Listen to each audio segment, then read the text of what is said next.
Hello बच्चों, online classes की series में आज मैं आपको 12वां लेसन दे रही हूँ जिसका टॉपिक है हाउ टू प्ले ढोलक। बच्चों ये देख रहे हैं आप पिक्चर, ये ढोलक की पिक्चर है जिसे आपने म्यूज़िक रूम में भी देखा है और आप में से बहुत के घरों पर भी ये ढोलक होगी क्योंकि घर में अगर कोई फंक्शंस होते हैं तो इस पर गाना बजाना इस पर किया जाता है। ढोलक पर बच्चों जब हम इसे बजाते हैं, पहले तो इसका संरचना क्या है वो समझ लेते हैं। ढोलक में देखिए, जैसे मैंने आपको कॉन्गो में बताया था कि कुछ लोग दाएं हाथ से बजाते हैं, कुछ बाएं हाथ से बजाते हैं। इसमें दो पार्ट होते हैं, दायां और बायां। बायां पार्ट जो इसका होता है वो बड़ा होता है और दायां पार्ट छोटा होता है।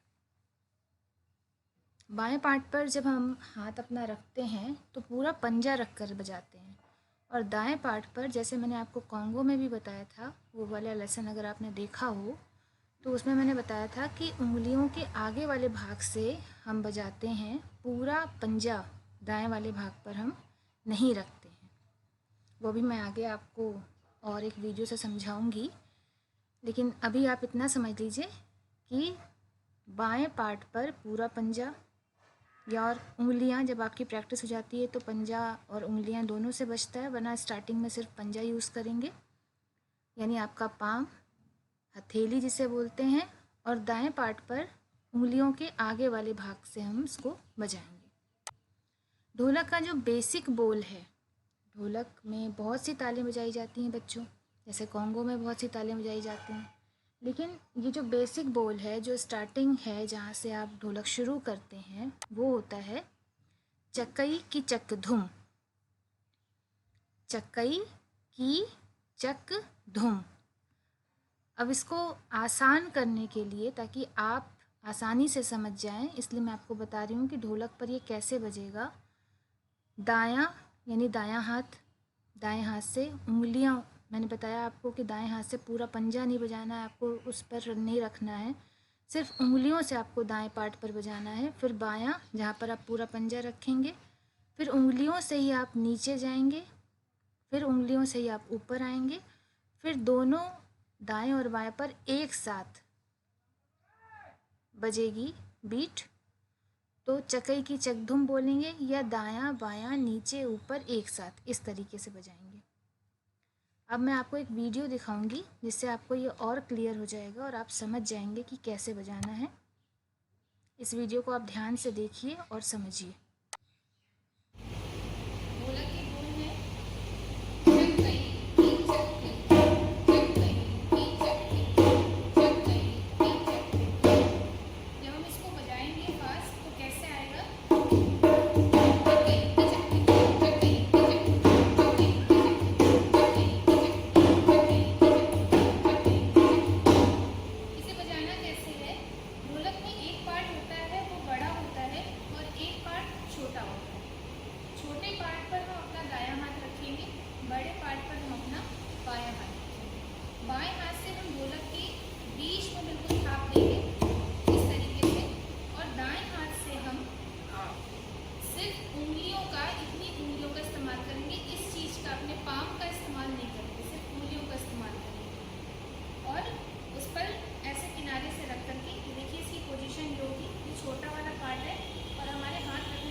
आशा करती हूँ बच्चों आपने वीडियो बहुत ध्यान से देखा होगा और आपको ये जो मैंने अभी ढोलक का बेसिक बोल बताया है, बेसिक ताल बताई है, वो काफ़ी अच्छे से समझ में आ गया होगा। आप प्रैक्टिस करेंगे, खूब अच्छा बजाएंगे और आगे मैं आपको ढोलक की और तालें दूंगी। पहले आप इससे प्रैक्टिस कर लीजिए, अपने हाथ को सेट कर लीजिए। ये बच्चों ढोलक का बेसिक ताल है, बेसिक बोल है, जिससे आपके हाथ ढोलक पर सेट हो जाते हैं कि कैसे चलाना है। उसके बाद मैं आपको आगे और तालें बताऊंगी। अभी आप इसकी प्रैक्टिस खूब अच्छे से करिए। Thank you.